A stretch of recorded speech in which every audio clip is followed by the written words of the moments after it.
हरे हरे सुगावा के लाली लाली ठोरवा रे लाली लाली ठोरवा बोलिया बोलाए सुगावा हर हर महादेव बोलिया बोलाए सुगावा हर हर महादेव।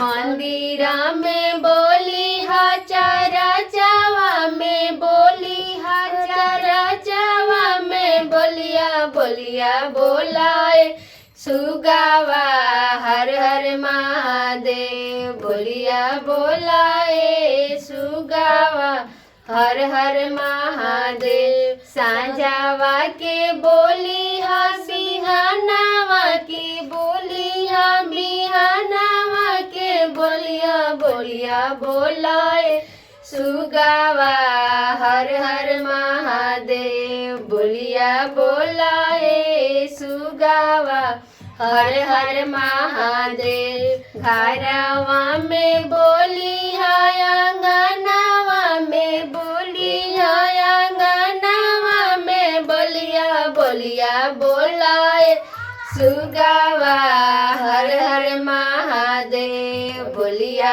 बोलाए सुगावा हर हर महादेव।